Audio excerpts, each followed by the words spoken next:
ವಿಜೃಂಭಣೆ ನಡೀತಾ ಇರುವಂಥದ್ದು. ಹೌದು. ಮತ್ತೆ ಇನ್ನೊಂದು ಯದುವೀರರವರಿಗೆ ಇದು 11ನೇ ಬಾರಿಯ ಪುಷ್ಪಾರ್ಚನೆ.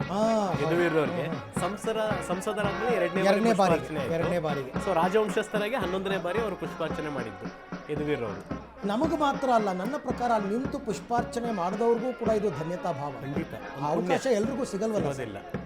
ಪುಣ್ಯದ ಒಂದು ಇದು ಸನ್ನಿವೇಶ, ಪುಣ್ಯದ ಸನ್ನಿವೇಶ ನೋಡೋರು. ನಾನು ಯಾವಾಗಲೂ ಹೇಳ್ತಿರ್ತೀನಿ, ಸಿದ್ದರಾಮಯ್ಯವರು ಅದೃಷ್ಟವಂತರು, ತುಂಬಾ ಅದೃಷ್ಟವಂತರು. ದಾಖಲೆ ನಿರ್ಮಿಸಿದರೆ ಬಿಡಿ, ಬಹಳ ಹತ್ತಿರದಿಂದ ತಾಯಿ ದರ್ಶನ. ಹೌದೌದು, 8 ಬಾರಿ.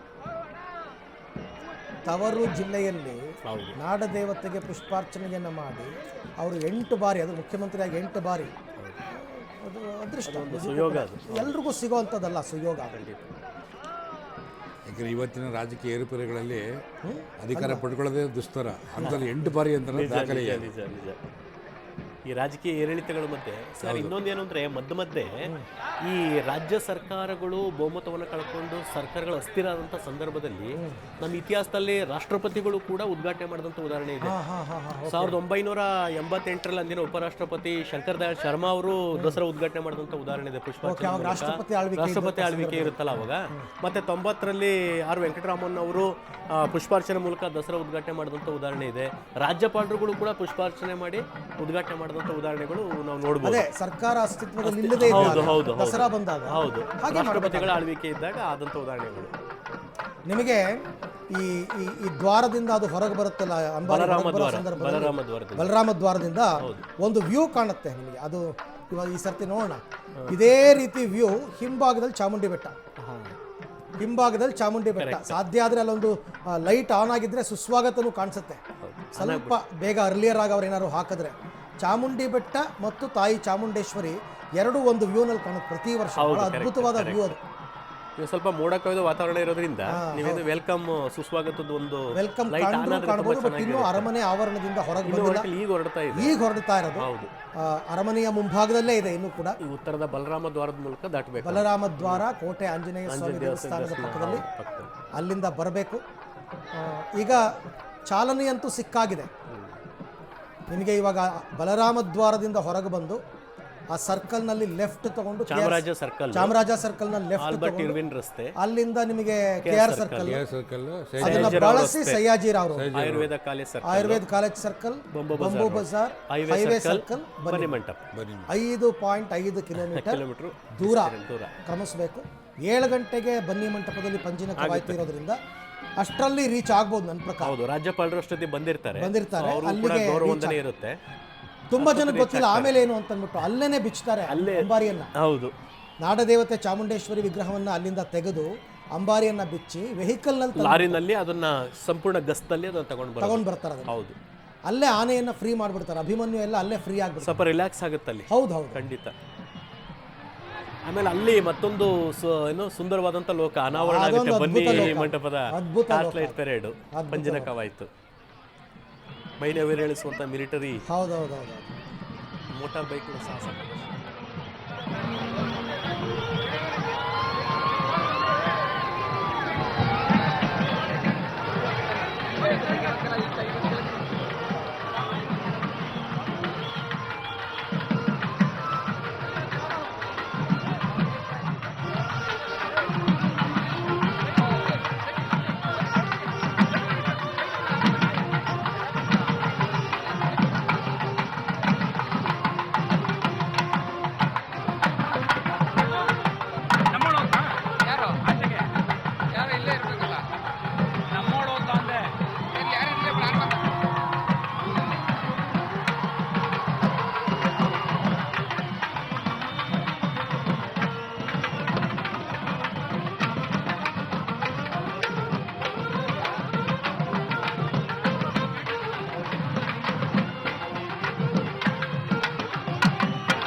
ಕೆಲವೇ ಕ್ಷಣದಲ್ಲಿ ಅಂಬಾರಿ ಬಲರಾಮ ದ್ವಾರವನ್ನು ಪ್ರವೇಶಿಸಿ ಅಲ್ಲಿಂದ ಹೊರಬರುವಂತಹ ಸಂದರ್ಭ. ಸದ್ಯಕ್ಕೆ ಅಂಬಾರಿ ಈಗ ಅರಮನೆಯ ಆವರಣದ ಒಳಗಡೆನೇ ಇದೆ. ಎಲ್ಲ ಜಾನಪದ ಕಲಾ ತಂಡಗಳು ಮತ್ತು ಸ್ತಬ್ಧ ಚಿತ್ರಗಳು ಪಾಸ್ ಆಗಿವೆ. ಕೊನೆಯದಾಗಿ ಈಗ ಮೆರವಣಿಗೆಯಲ್ಲಿ ಜಂಬೂ ಸವಾರಿ ಹೋಗ್ತಾ ಇರ್ತಕ್ಕಂಥದ್ದು. ಇಷ್ಟೊತ್ತು ತನಕ ಅಂದರೆ 1:30ಯಿಂದ ಜನ ನೋಡಿದಾರಲ್ಲ, ಅವರು ಇನ್ನೂ ಕಾಯ್ತಾ ಇರೋದು ಇದಕ್ಕೋಸ್ಕರ. ಆಯ್ತಪ್ಪ ನಾನು ಎಲ್ಲನೂ ನೋಡ್ಬಿಟ್ಟೆ ಎದ್ದೊಟ್ಟೋಗ್ತೀನಿ ಅಂತ ಯಾರೂ ಅಂದ್ಕೊಂಡಿರಲ್ಲ. ಸೊ ಈಗ ಇದನ್ನೇ ಅದಕ್ಕೆ ಹೇಳಿದ್ದು, ಇದನ್ನ ನೋಡದೆ ಆದ್ರೆ ನಿಮಗೆ ದಸರಾ ಕಂಪ್ಲೀಟೇ ಆಗಲ್ಲ. ಈಗ ನಿಜವಾದ ಜನತಾ ದರ್ಶನ ಒಬ್ಬರಿಗೆ ಆಗದೆ ಈಗ ಬಲರಾಮ ದ್ವಾರ ದಾಟಿದ ಮೇಲೆ, ದಾಟಿ ಸರ್ಕಲ್ಗೆ ಬಂದಾಗ ಕೆಳಗಡೆ ರಸ್ತೆಗಳ ಅಲ್ಲಿ ನಿಜವಾದ ದರ್ಶನ. ನಿಜವಾದ ದರ್ಶನ. ಇಲ್ಲೆಲ್ಲ ಪಾಸ್ ಹೋಲ್ಡರ್ಸ್ಗಳೆಲ್ಲ ಕೂತಿದ್ದಾರೆ, ವಿಐಪಿಗಳು ಅಷ್ಟೇ. 48,000 ಜನಸಾಮಾನ್ಯರು ನೋಡೋದು ಯಾವಾಗ?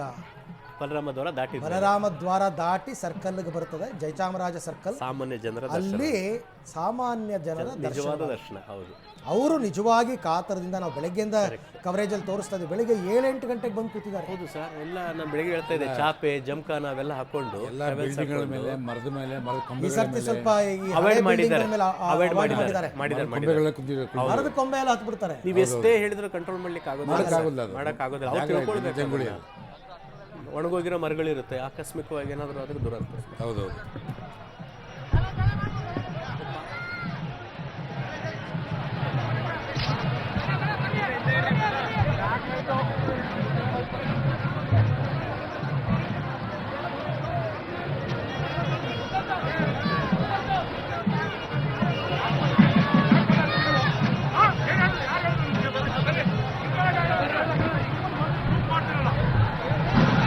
ಈಗ ಅರಮನೆಯ ಆವರಣದಲ್ಲಿ ಯಾರು ಪಾಸ್ ಹೋಲ್ಡರ್ಸ್ ಇರ್ತಾರೆ, ಗೋಲ್ಡ್ ಪಾಸ್ ಹೋಲ್ಡರ್ಸ್, ಅವರೆಲ್ಲ ಇದನ್ನು ನೋಡಿ ಇಮಿಡಿಯೇಟ್ ಆಗಿ ಅವ್ರು ಅಲ್ಲಿಂದ ಎಕ್ಸಿಟ್ ಆಗಿ ಬನ್ನಿ ಮಂಟಪಕ್ಕೆ ಹೋಗ್ತಾರೆ. ಅವರು ಬನ್ನಿ ಮಂಟಪಕ್ಕೆ ಹೋಗೋದು ಒಂದು ಕಷ್ಟ, ಯಾಕಂದ್ರೆ ಎಲ್ಲ ರೋಡು ಬ್ಲಾಕ್. ಅವ್ರು ಏನ್ ಮಾಡ್ತಾರೆ ಈಗ ಅಂತಂದ್ರೆ, ಅಶೋಕ ರೋಡ್ ಇದೆಯಲ್ಲ, Ashoka road, church road, Saint Philomena church, ಅಲ್ಲಿ fountain circle Ashoka road block ಆಗಿರುತ್ತೆ ಇವಾಗ. ಅಲ್ಲ ಈಗ ಏನಾಗುತ್ತೆ ಅಂದ್ರೆ, ಇದು ಜಸ್ಟ್ ಪಾಸ್ ಆದ ತಕ್ಷಣ ಅಲ್ಲಿ ರಿಲೀಸ್ ಮಾಡ್ತಾರೆ. ಆ ಕಡೆಯಿಂದ ವೆಹಿಕಲ್ಸ್ ಹೋಗ್ಬೇಕಲ್ಲ, ಬೆಂಗಳೂರು ಮೈಸೂರು ಇಲ್ಲ ಅಂತಂದ್ರೆ ಬೆಂಗಳೂರು ಮೈಸೂರು ರೋಡ್ ನಲ್ಲಿ ಹೋಗಿ ಅಲ್ಲಿ ಹೋಗಿ ಫೈಲೈಟ್ ಸರ್ಕಲ್ ಮುಖಾಂತರ ಎಕ್ಸಾಕ್ಟ್ಲಿ LIC ಸರ್ಕಲ್ ಇದೆಯಲ್ಲ, ಅಲ್ಲಿಂದ ಹಿಂಭಾಗದಿಂದ ಬರ್ತಾರೆ ಎಂಟ್ರಿ ಬಂದು ಎಂಟ್ರಿ ಆಗಬೇಕಾಗುತ್ತೆ. ಬಟ್ ಇವತ್ತು ನಿಮಗೆ ಹೆಂಗೆ ಅಂದ್ರೆ ಹೆಜ್ಜೆ ಇಡಕ್ಕೂ ಜಾಗ ಇರಲ್ಲ ಅರಮನೆ ಆವರಣದಲ್ಲಿ, ಸುತ್ತಮುತ್ತ ಅಂತ ಹೆಜ್ಜೆ ಇಡಕ್ಕೂ ಜಾಗ ಇರಲ್ಲ ಬಿಡಿ.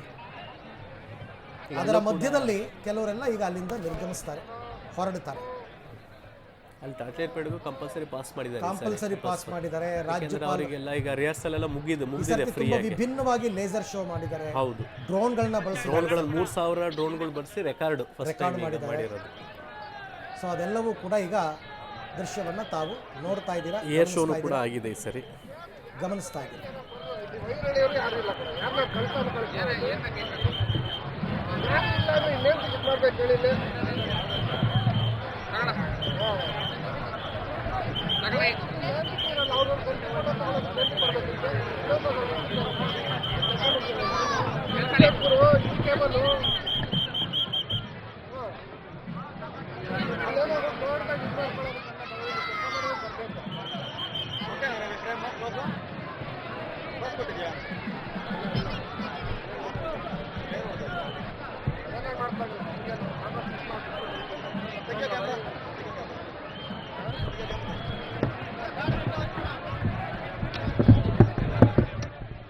ಎಷ್ಟೋ ಜನರಿಗೆ ತಾಯಿ ಚಾಮುಂಡೇಶ್ವರಿಯನ್ನ, ಅಮ್ಮನನ್ನ ಮುಟ್ಟಿ ಸ್ಪರ್ಶ ಮಾಡಿ ನಾನು ನಮಸ್ಕಾರ ಮಾಡಬೇಕು ಅನ್ನುವಂಥ ಆಸೆ ಬಹಳಷ್ಟು ಜನಕ್ಕೆ ಇರುತ್ತೆ. ಆ ಅವಕಾಶಗಳು ಸಿಗೋದಿಲ್ಲ. ಅಟ್ಲೀಸ್ಟ್ ಅದಾಗದೇ ಇದ್ರೆ ದೂರಿಂದ ಆದರೂ ಕೂಡ ನೋಡೋಣಪ್ಪ, ಇಲ್ಲ ಹತ್ತಿರದಿಂದ ಆದರೂ ನೋಡೋಣ, ಅಮ್ಮನನ್ನು ಆ ರೀತಿಯಾಗಿ ನೋಡಿಬಿಟ್ರೆ ಜೀವನ ಪಾವನ ಆಗೋಗ್ಬಿಡುತ್ತೆ ಅಂತ ಹೇಳಿ. ಆದರೆ ಆ ಮಾವುತ ಎಷ್ಟು ಸೌಭಾಗ್ಯವಂತ ಇರಬೇಕು ನೋಡಿ, ಎಷ್ಟು ಸೌಭಾಗ್ಯವಂತ ಇರಬೇಕು ನೋಡಿ. ಆನೆಯ ಮೇಲೆ ಕೂತ್ಕೊಂಡು ಆನೆಯ ಮೇಲೆ ಕುಳಿತಿರುವಂತಹ, ವಿರಾಜಮಾನವಾಗಿರುವಂತಹ ತಾಯಿಯ ಮಡಿಲಲ್ಲೇ ಇರುವಂತಹ ಆ ಮಾವುತ ಎಂತಹ ಸೌಭಾಗ್ಯವಂತ ಅಂತೇಳಿ. ಆದರೆ ಅವರ ಜೀವನ ಅದ್ರ ಬಗ್ಗೆ ಯಾರೂ ಇಲ್ಲ. ಎಷ್ಟೋ ಜನ ಅಮ್ಮನನ್ನು ನೋಡಿದ ತಕ್ಷಣ ನನ್ನ ಜೀವನ ಪಾವನ ಆಗಿಬಿಡುತ್ತಪ್ಪ, ಎಲ್ಲ ಕೇಳಿದ್ದೆಲ್ಲ ಕೊಟ್ಬಿಡ್ತಾಳೆ ಅಂತ ಹೇಳಿ. ಆದರೆ ತಾಯಿಯ ಜೊತೆಗೆ ಅಷ್ಟೊತ್ತು ನಿಂತ್ಕೊಳ್ಳುವಂತಹ ಆ ಮಾವುತನ ಜೀವನ ಹೇಗಿರುತ್ತೆ ಅನ್ನೋದು ಯಾರಾದರೂ ಒಬ್ಬರಾದರೂ ಯೋಚನೆ ಮಾಡಿ. ಹೇಗಿರುತ್ತೆ ತಾಯಿಯ ಜೊತೆಗೆ ಅಷ್ಟೊಂದು ಕುಳಿತುಕೊಂಡು? ಕೇಳಬಹುದು ಅವನು, ತಾಯಿ ಇಲ್ಲ ಅನ್ನಲ್ಲ, ಆದರೆ ಏನು ಕೇಳ್ತಾನೆ ಅವನು? ಅಲ್ಲಿ ಇರೋದೇ ಒಂದೇ, ಎಲ್ಲರೂ ಚೆನ್ನಾಗಿರಲಿ ಅಂತ ಹೇಳಿ. ಅದಕ್ಕೋಸ್ಕರನೇ ರಾಜ್ಯಗಳು ಸುಭಿಕ್ಷವಾಗಿರೋದು. ಅವರೆಲ್ಲರೂ ತಮ್ಮ ತಮ್ಮ ಸ್ವಾರ್ಥಕ್ಕೋಸ್ಕರ ಕೇಳಿದ್ದಿದ್ದರೆ ಇವತ್ತು ರಾಜ್ಯಗಳು ಏನೇನೋ ಆಗಿರೋ. ಅವರೆಲ್ಲ ತಮ್ಮ ಸ್ವಾರ್ಥವನ್ನ ಬಿಟ್ಟು ಎಲ್ಲರಿಗೂ ಚೆನ್ನಾಗಿರ್ಲಿ ಅಂತ ಹೇಳಿ ನಗು ಮುಖದಿಂದ, ಅವಾಗಿಂದ ದೃಶ್ಯಗಳನ್ನ ನೋಡ್ತಾ ಇದ್ದೆ. ಆ ಮಾವುತ ಅಲ್ಲಿ ಕೂತ್ಕೊಂಡು ನಗು ಮುಖದಿಂದ ಎಲ್ಲರನ್ನೂ ಕೇಳ್ಕೊಳ್ತಾ ಇದ್ದೆ. ಯಾಕೆ ಕೇಳಬಹುದಲ್ವಾ, ನನಗೆ ಅಮ್ಮ ತಾಯಿ ಹಿಂಗೆ ಕೊಡು ಅಂತ ಹೇಳಿ. ಯಾರಾದರೂ ಇಲ್ಲ ಅಂತಾರ ತಾಯಿ? ಅದಕ್ಕೆ ನೋಡಿ ಅವರು ಸ್ವಾರ್ಥವನ್ನ ಮರೀತಾರೆ, ಜವಾಬ್ದಾರಿಯನ್ನ ಮೆರೀತಾರೆ. ಎಕ್ಸಾಕ್ಟ್ಲಿ, ಬಹಳ ಬಹಳ ಮಹತ್ವ ಅದು. ಸರ್, ಆ ಮಾವುತ ಬಗ್ಗೆ ಹೇಳಬೇಕು. ವಸಂತ ಅಂತ ಅದ್ರ ಮಾವುತ ದಸರಾದಲ್ಲಿ ನಮ್ಮ ಅಭಿಮನ್ಯು 25 ವರ್ಷಗಳಿಂದ ಭಾಗವಹಿಸ್ತಾ ಇರೋದು. ಈಗ ರಜತ ಮಹೋತ್ಸವ ವಸಂತ 25 ವಸಂತನಿಗೂ 25 ವರ್ಷ. 25 ಮಾವುತನ ಹೆಸರು ವಸಂತ, ಅವ್ರಿಗೂ 25 ವರ್ಷ ಅದ್ರ ಜೊತೆಗೆ ನಂಟು. ಹೌದು, ಅಭಿಮನ್ಯುಗೂ 25 ವರ್ಷದ ವಸಂತ ರಜತ. ಇದು ನಿಜವಾಗ್ಲೂ ಕೂಡ ಒಂದು ಕ್ಯೂರಿಯಸ್ ಸಂದರ್ಭ ಅಲ್ವಾ? ರಜತ ಮಹೋತ್ಸವ ಇಬ್ಬರಿಗೂ ಅದ್ಭುತ ಅದು ಆ ಕ್ಷಣ. ಇವನ್ ಕಾವಡಿಗೂ ಹೇಳಬೇಕಾಗಿದೆ. ಆಕ್ಚುಲಿ ಈ ಆನೆಗೆ ರಾಜು ಅಂತ ಅವ್ರನ್ನೂ ನಾವು ಈ ಸಂದರ್ಭ ನೆನಪಿಸ್ಕೊಳ್ಬೇಕು. ಕಾವಡಿಗ ರಾಜುನು ಕೂಡ ಅದರ ಒಂದು ನಿರ್ವಹಣೆ ಓಕೆ, ಹೌದು ಕೆಳಗಡೆ ಬರ್ತಾ ಇರ್ತಾರೆ ಕಾವಡಿಗ.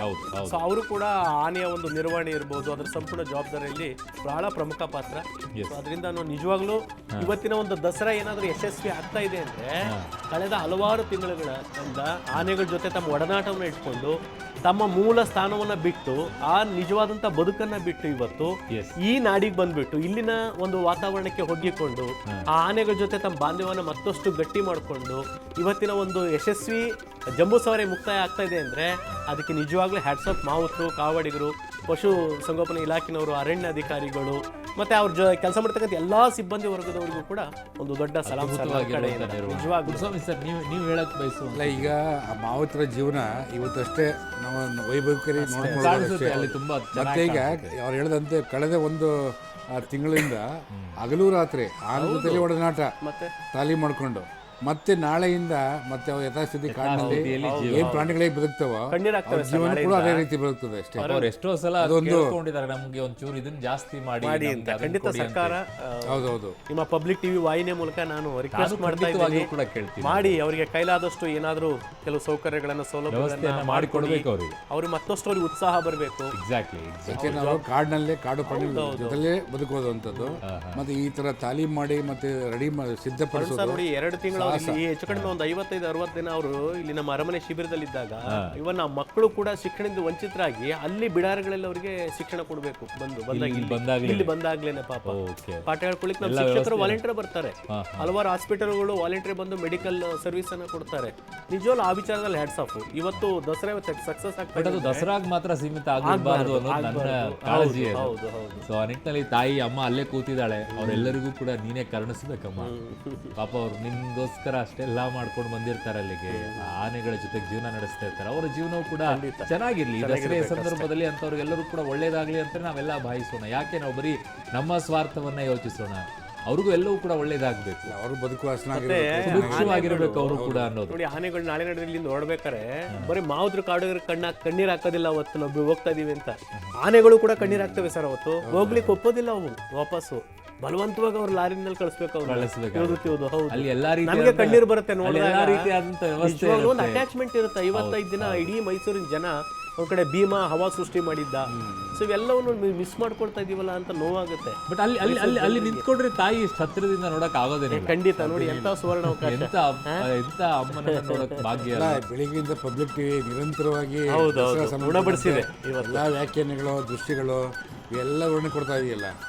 ನೀವೆಲ್ಲ ಸಹಕಾರ ಕೊಟ್ಟಿದ್ರಲ್ಲ ಸರ್, ವಿವರಣೆ ನಮಗೆ ಅವಕಾಶ ಕೊಟ್ರಿ, ಎಲ್ಲ ವಿವರಣೆಗಳನ್ನ ಕೊಟ್ರಿ, ಜನರಿಗೆ ಏನ್ ಬೇಕು ಎಲ್ಲ ಮಾಹಿತಿಗಳ ಸಮೇತವಾಗಿ ದೃಶ್ಯಗಳನ್ನ ಕೊಡುವಂತ ಕೆಲಸವನ್ನ ನಾವು ಮಾಡಿದ್ವಿ. ಸೊ ಮೈಸೂರಿಗೆ ಹೋಗಿ ನಾನೆಲ್ಲ ನೋಡ್ಬೇಕು ಅಂತೇನಿಲ್ಲ, ಪಬ್ಲಿಕ್ ಟಿವಿಯಲ್ಲಿ ನಿರಂತರವಾಗಿ ಬೆಳಗ್ಗೆಯಿಂದಲೂ ಕೂಡ ನೋಡ್ತಾ ಇದ್ರೆ ಅವರಿಗೆ ಸಂಪೂರ್ಣವಾಗಿ ಮೈಸೂರಿನ ದಸರಾದ ಒಂದು ಚಿತ್ರಣ ಅಂತೂ ಸಿಕ್ಕೇ ಸಿಗುತ್ತೆ, ಯಾವ ಅನುಮಾನ ಇಲ್ಲ, ಮಾಹಿತಿ ಸಮೇತವಾಗಿ. ದಸರಾ ಸಂಬಂಧಪಟ್ಟಂತೆ ಐತಿಹ್ಯ, ಪುರಾಣ, ಇತಿಹಾಸ, ಸಂಸ್ಕೃತಿ, ಪರಂಪರೆ ಏನ್ ನಡೀತಾ ಇದೆ ಎಲ್ಲದ ಬಗ್ಗೆ ಸಂಪೂರ್ಣ ವಿವರಣೆಗಳು ಇದೆ ಇವತ್ತು.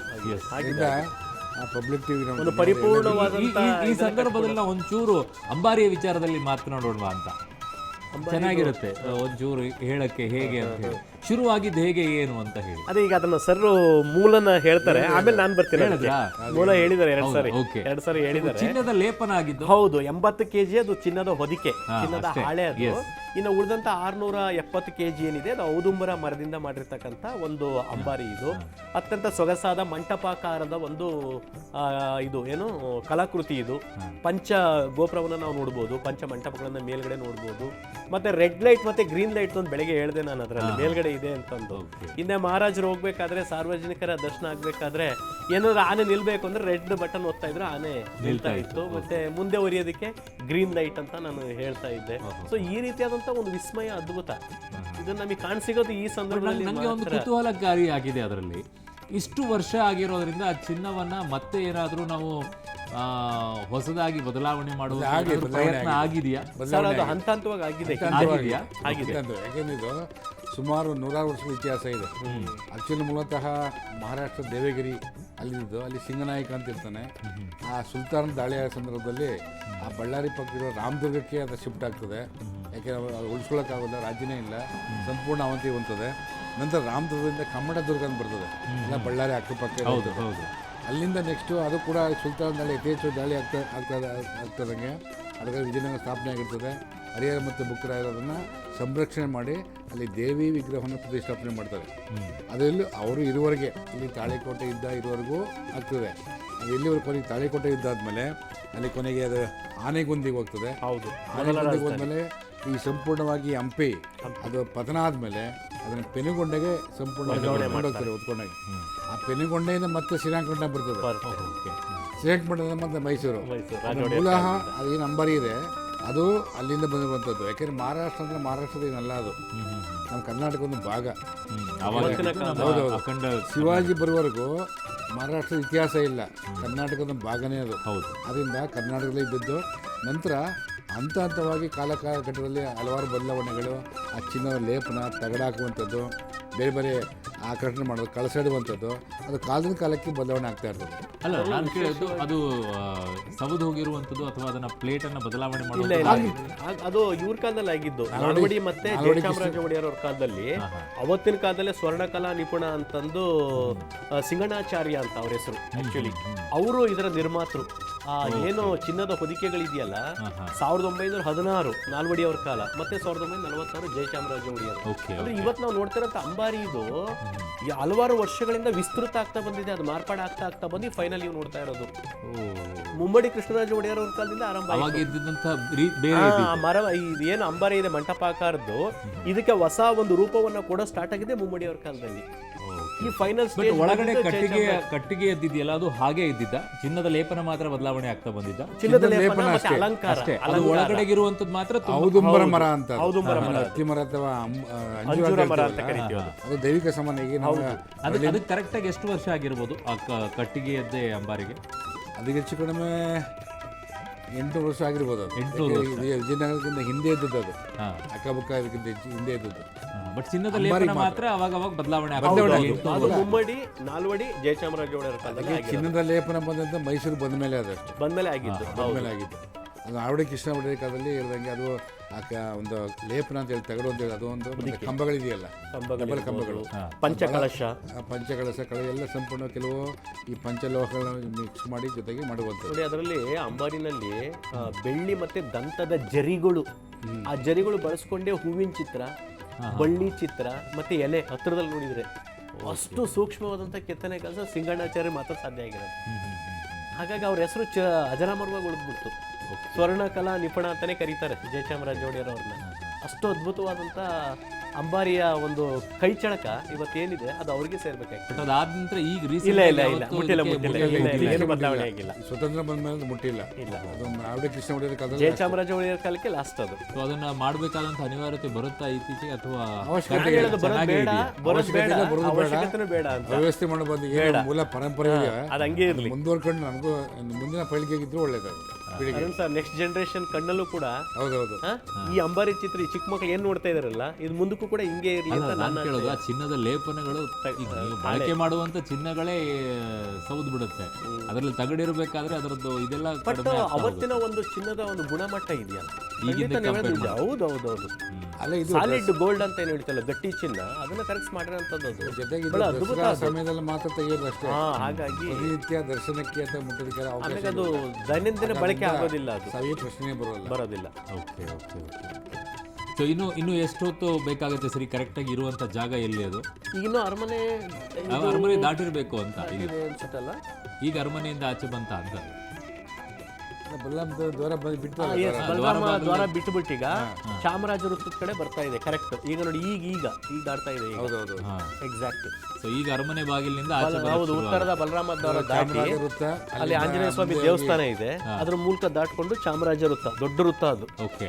ಅದಾದ್ಮೇಲೆ ಆಲ್ಬರ್ಟ್ ಆಮೇಲೆ KR ಸರ್ಕಲ್ ಬರುತ್ತೆ, ಸಯಾಜಿರಾವ್ ರೋಡು, ಆಮೇಲೆ ಆಯುರ್ವೇದ ಕಾಲೇಜ್ ಹಾಸ್ಪಿಟ್ಲ್ ವೃತ್ತ ಬರುತ್ತೆ, KR ಹಾಸ್ಪಿಟಲ್ ವೃತ್ತ, ಆಮೇಲೆ ಬಂಬು ಬಜಾರ್ ವೃತ್ತ, ಹೈವೇ ವೃತ್ತ, ಆಮೇಲೆ ಬನ್ನಿಮಠ. ಓಕೆ. ಇದಕ್ಕೆ ಈ ಇನ್ನೂ 5-6 ವೃತ್ತಗಳು ಸಿಗುತ್ತೆ. ಎಷ್ಟು ನಿಮಿಷಗಳವರೆಗೂ ಕೂಡ ಬೇಕಾಗುತ್ತೆ? ಒಂದು ಪ್ರಕಾರ ಈ ತಾಲೀಮನ್ನು ನೋಡಿದಾಗ ನಾವು 1 ಗಂಟೆ 40 ನಿಮಿಷ ತಾಲೀಮನ್ನು ನಡೆಸ್ತಾ ಇದ್ದು, 1 ಗಂಟೆ 35 ನಿಮಿಷ 40 ನಿಮಿಷ. ಈಗ ಎಷ್ಟು 5 ಅಂದ್ರೆ 6:40 ಆಗ್ಬೋದು, 6:30 6:40 ಆಗುತ್ತೆ. ಓಕೆ. 6:15 ಹೋದ್ರೂ ಆಶ್ಚರ್ಯ ಇಲ್ಲ. ಯಾಕೆಂದ್ರೆ ಈಗ KR ಹಾಸ್ಪಿಟಲ್ ಸರ್ಕಲ್ ಏನಿದೆಯಲ್ಲ ಅಲ್ಲಿವರೆಗೂ ಸ್ವಲ್ಪ ನಿಧಾನ. ಈ ಬಂಬು ಬಜಾರ್ ರೋಡ್ ಎಂಟ್ರಿ ಆದ ತಕ್ಷಣ ಸ್ಪೀಡ್ ಆಗುತ್ತೆ ಮೂವ್ಮೆಂಟ್. ಸ್ತಬ್ಧ ಚಿತ್ರಗಳು ಎಲ್ಲವೂ ಕೂಡ ಆಲ್ರೆಡಿ ಬನ್ನಿ ಮಂಟಪ ಹತ್ರ ಹೋಗಿರೋದ್ರಿಂದ ಹೌದು, ಅವು ಸ್ವಲ್ಪ ನಿಧಾನ ಮಾಡಿದ್ರೆ ಸ್ವಲ್ಪ ಇದು ಇಲ್ಲ, ಅಲ್ಲಿಂದ ಸ್ಪೀಡ್ ಮಾಡ್ಬಿಡ್ತಾರೆ. ಬಂಬು ಬಜಾರ್ ರೋಡಿಂದ ಮೂವ್ಮೆಂಟ್ ಸ್ಪೀಡ್ ಆಗುತ್ತೆ ಅಲ್ಲಿ. ಈ KR ಇದು ಯಾವುದೋ ಆಯುರ್ವೇದ ಕಾಲೇಜ್ ಸರ್ಕಲ್ ತನಕ ಸ್ವಲ್ಪ ಸ್ಲೋ ಇದೀಗ, ಅಲ್ಲಿವರೆಗೂ ಸ್ಲೋ ಆಗಿ. ಈಗ ಆಲ್ಮೋಸ್ಟ್ ಅವೆಲ್ಲ ನನ್ನ ಪ್ರಕಾರ KR ಹಾಸ್ಪಿಟಲ್ ಹತ್ರ ಹೋಗ್ತಾ ಇದೆ ಈಗ ಸ್ತಬ್ಧ ಚಿತ್ರಗಳು ಅವೆಲ್ಲವೂ ಕೂಡ. ಅದಾದ್ಮೇಲೆ ಎಲ್ಲಿ ಮೂವ್ ಮಾಡಿಸ್ತಾರೆ ಅವನ್ನೆಲ್ಲ? ಅವೆಲ್ಲ ಇದಕ್ಕೆ ಬನ್ನಿ ಮಂಟಪ ಗ್ರೌಂಡ್ ಇದೆಯಲ್ಲ ಅಲ್ಲಿಗೆ ಹೋಗ್ತವೆ. ಅದಾದ್ಮೇಲೆ ಇವತ್ತೇನೆ ಅಂಬಾರಿ ಮತ್ತೆ ಆನೆಗಳೆಲ್ಲವೂ ಕೂಡ ನಿರ್ಗಮಿಸುತ್ತೆ. ಈ ಅಂಬಾರಿನ ಲಾರಿನಲ್ಲಿ ಸಂಪೂರ್ಣವಾಗಿ ಒಂದು ಸೆಕ್ಯೂರಿಟಿ ತಗೊಂಡು ಭದ್ರತಾ ಪಡೆಗಳ ಜೊತೆ ಅದನ್ನು ವಾಪಸ್ ತಗೊಂಡು ಬಂದ್ಬಿಡ್ತಾರೆ. ಆನೆಗಳು ಸ್ವಲ್ಪ ವಿರಮಿಸುತ್ತಲ್ಲಿ, ವಿರಮಿಸ್ತಾರೆ, ಅವ್ರು ರಿಲ್ಯಾಕ್ಸ್ ಆಗಿ ಬಿಡ್ತಾರೆ 1 hour 2 hours. ಅದಾದ್ಮೇಲೆ ವಾಪಸ್ಸು ಈ ಇದೆಯಲ್ಲ ಯಾವುದು ಅಶೋಕ ರೋಡ್ ಇದೆಯಲ್ಲ, ಫೌಂಟೇನ್ ಸರ್ಕಲ್ LIC ಅಲ್ಲಿಂದ ಅರಮನೆಗೆ. ನಂಗೆ ಬಹಳ ಒಂದು ಕುತೂಹಲಕಾರಿಯಾಗಿರೋದು ಏನು ಕೇಳುವಂಥದ್ದು ಏನಂದ್ರೆ, ಯಾನೆಗಳ ವಿಚಾರದಲ್ಲಿ ಅವುಗಳ ಆಹಾರದ ವಿಚಾರದಲ್ಲಿ ಬಹಳ ಚರ್ಚೆ ಬರುತ್ತೆ. ಯಾಕೆ ಅಂತಂದ್ರೆ ಒಂಚೂರು ಹೆಚ್ಚು ಕಡಿಮೆ ಏನಾದ್ರು ಊಟ ಮಾಡಿದ್ರೆ ಇಂಥ ಜಾಗಗಳಲ್ಲೆಲ್ಲ ಅವಕ್ಕೆ ಮದ ಏರ್ಬಿಡುತ್ತೆ ಅಂತ ಹೇಳಿದ್ರೆ, ಆನೆಗಳ ಬಗ್ಗೆ ಆಹಾರದ ಬಗ್ಗೆ ಸ್ಪಷ್ಟವಾಗಿ ಅಂತ ನಾನು ಹೇಳಿದೆ ಸರ್, ಅದನ್ನ 4 ರೀತಿಯಾದಂತ ಆಹಾರ ಕೊಡ್ತಾರೆ ಅಂತ ಹೇಳಿದೆ. ಒಂದು ಸೊಪ್ಪು ಮತ್ತು ಮೇವಿನ ಆಹಾರ, ಆಲದ ಸೊಪ್ಪು. ಪರ್ಟಿಕ್ಯುಲರ್ ಇವತ್ತಿನ ದಿನದ ಏನಾದ್ರು ಡಯಟ್ ಇರುತ್ತಾ ಅವಕ್ಕೆ? ಇಲ್ಲ ಆತರ ಏನಿದೆಲ್ಲ. ಬಟ್ ಅಲ್ಲಿ ಏನಾಗುತ್ತೆ ಅಂತಂದ್ರೆ ಬೆಳಿಗ್ಗೆ, ಮಧ್ಯಾಹ್ನ ಮತ್ತೆ ಸಾಯಂಕಾಲ. ಈಗ ಸಾಯಂಕಾಲದಂದ್ರೆ ಈಗ ಅಂಬಾರಿ ಕಟ್ಟಿದ್ರಲ್ಲ, ಇದಕ್ಕಿಂತ ಮುಂಚೆನೆ ಅದಕ್ಕೆ ಕುಸುರೆ ಆಹಾರ ಅಂತ ಕೊಟ್ಬಿಡ್ತಾರೆ. ಕುಸುರೆ ಆಹಾರ ಅಂದ್ರೆ ಅದು ಒಂದು ಟೈಮಿಗೆ 35 kg ಅಷ್ಟು ಈ ಹಸಿರು ಗರಿಕೆ ಹುಲ್ಲು ಬರುತ್ತಲ್ಲ, ಅದರಲ್ಲಿ ಭತ್ತವನ್ನು ಚೆನ್ನಾಗಿ ಬೇಯಿಸ್ಬಿಟ್ಟು ಬೆಲ್ಲ ಮತ್ತೆ ಉಪ್ಪು ಮತ್ತೆ ಕಬ್ಬು, ತೆಂಗಿನಕಾಯಿ, ಈ ಎಲ್ಲ ಪದಾರ್ಥಗಳನ್ನು ಹಾಕಿ ಉಂಡೆ ಮಾಡಿ ಅವುಗಳಿಗೆ ಕೊಡ್ತಾರೆ. ಅದನ್ನು ಕುಸುರೆ ಆಹಾರ ಅಂತ. ಬಹಳ ಪೌಷ್ಟಿಕವಾದಂಥ ಆಹಾರ ಅದು. ಅದನ್ನು ವಿಶೇಷವಾಗಿ ಅಂಬಾರಿ ಬರುವ ಅಭಿಮನ್ಯುವಿಗೆ ಆಹಾರ ರಿಸರ್ವ್ ಡೈಲಿ 35 kg ಕುಸುರೆ ಆಹಾರ. ಅದು ಸರ್ ಇನ್ನೊಂದೇನು ಗೊತ್ತಾ, ಈ 55-60 ದಿನ ಏನು ಆನೆಗಳು ಇರ್ತಾವಲ್ಲ ಇಲ್ಲಿ, ಒಟ್ಟು ಎಷ್ಟು ಟನ್ ಆಹಾರ ಬಳಕೆ ಆಗುತ್ತೆ ಆನೆಗಳಿಗೆ ಅಂದರೆ, ನೀವು ಬಿಲೀವ್ ಆರ್ ನಾಟ್ 630 ಟನ್ ಆಹಾರ ಒಟ್ಟು ಎಲ್ಲ ಸೇರಿ ಒಟ್ಟು ಆಹಾರ 6,30,000 kg ಆಹಾರ ಬಳಕೆ ಆಗುತ್ತೆ 60 ದಿನ ಈ ಶಿಬಿರದಲ್ಲಿ ಇರೋ ತನಕ. ಅದರಲ್ಲಿ ನಾನು ಹೇಳಿದೆ ತರಕಾರಿಗಳು, ಅದರಲ್ಲಿ ಬೀಟ್ರೋಟು, ಕ್ಯಾರೆಟು, ಮೂಲಂಗಿ, ಸೀಮೆ ಬದನೆಕಾಯಿ ಎಲ್ಲ ಸೇರೋದು. ಇನ್ನೊಂದು ಕಡೆ ಸೊಪ್ಪಿನ ಆಹಾರ, ಇನ್ನೊಂದು ಕಡೆ ಕಬ್ಬು, ಮತ್ತೆ ಬಿದಿರು ಸೊಪ್ಪು, ಹಾಲು ಸೊಪ್ಪು, ಕುಸುರೆ ಆಹಾರ, ಮತ್ತೆ ಗ್ಲೂಕೋಸ್ ಅನ್ನು ಇದೆಲ್ಲವೂ ಸರ್ಕಾರ ನೋಡ್ಕೊಳ್ಳುತ್ತೆ. ಸರ್ಕಾರ ಏನು ಅಂದ್ರೆ ಸರ್, ಈ ದಸರಾದ ಒಟ್ಟು ಖರ್ಚು ಇದೆಯಲ್ಲ, ಇದರಲ್ಲಿ ಸರ್ಕಾರ ಇಷ್ಟ ಅಮೌಂಟ್ ಅಂತ ಕೊಡುತ್ತೆ. 2ನೇ ಕನ್ನಡ ಸಂಸ್ಕೃತಿ ಇಲಾಖೆ ಇಷ್ಟ ಅಮೌಂಟ್ ಅಂತ ಕೊಡುತ್ತೆ. 3ನೇದು ನಮ್ಮ ಮೈಸೂರು ಜಿಲ್ಲಾ ಪಂಚಾಯತ್ ಇದೆಯಲ್ಲ, ಜಿಲ್ಲಾಡಳಿತ, ಅಲ್ಲಿಂದ ಇಷ್ಟ ಅಮೌಂಟ್ ಅಂತ ರಿಲೀಸ್ ಮಾಡ್ತಾರೆ. ಇವನ್ ಅರಮನೆ ಕಡೆಯಿಂದಲೂ ಕೂಡ ಅಮೌಂಟ್ ಬರುತ್ತೆ. ಅಷ್ಟು ಸೇರಿ 35-40 ಕೋಟಿ ಒಟ್ಟು ವೆಚ್ಚ.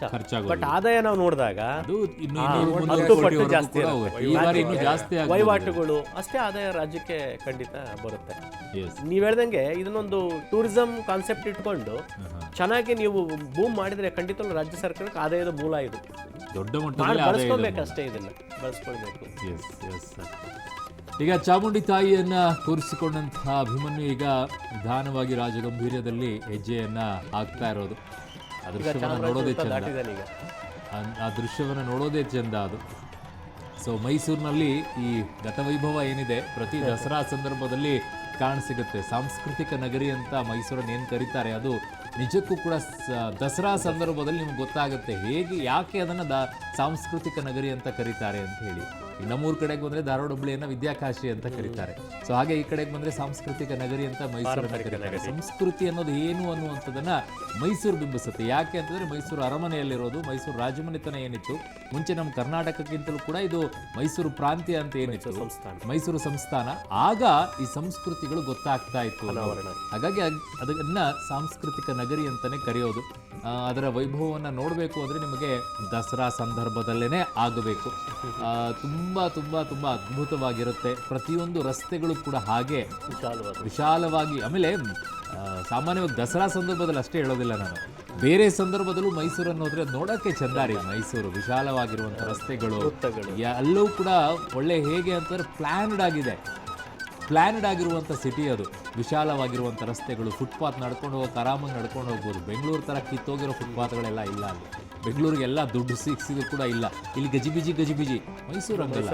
ಆ್ಯಕ್ಚುಲಿ ಒಂದೊಂದ್ಸಲ ಅನಿಸ್ಬಿಡುತ್ತೆ ಮೈಸೂರು ರಾಜಧಾನಿ ಆಗ್ಬಿಟ್ಟಿದ್ರೆ ಚೆನ್ನಾಗಿರುತ್ತೆ ಒಂದ್ಸಲ ಅನಿಸ್ಬಿಡುತ್ತೆ. ಯಾಕಂದರೆ ಅಷ್ಟೊಂದು ಪ್ಲ್ಯಾನ್ಡ್ ಆಗಿ ಅಷ್ಟೊಂದು ನೀಟಾಗಿರುವಂತಹ ಜಿಲ್ಲೆ ಅದು.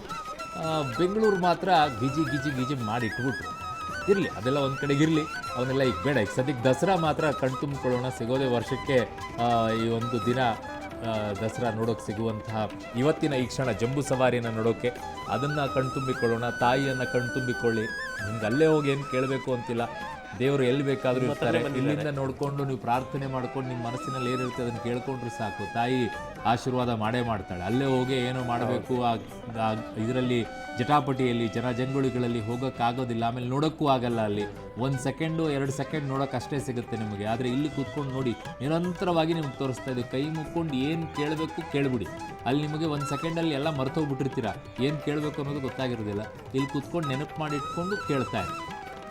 ಬೆಸ್ಟ್, ಅದನ್ನೇ ಹೇಳೋದು ನಾನು ನಿಮಗೆ. ಇದು ನಿಜವಾದ ಜನತಾ ದಸರಾ. ಇದು ದಸರಾ ಈಗ ನಾವು ನೋಡ್ತಾ ಇರೋದು. ಅದು ಮೊದಲು VIP ದಸರಾ, ಅರಮನೆ ಒಳಗಡೆ. ಹೌದು, ಇದು ನಿಜವಾದ ಜನತಾ ದಸರಾ. ಈಗ ಆಗ್ತಾ ಇದೆ ನಿಜವಾದ ದರ್ಶನ ಅರಮನೆ ಒಳಗಡೆ ಇರುವಂತ. ಹೌದು, ಈಗ ಪೂರ್ಣ ಪ್ರಮಾಣದಲ್ಲಿ ಸಾರ್ವಜನಿಕರು ಸಾರ್ವಜನಿಕರಿಗೆ ಮುಕ್ತವಾಗಿ ಅನಾವರಣ ಆಯ್ತು ಈಗ.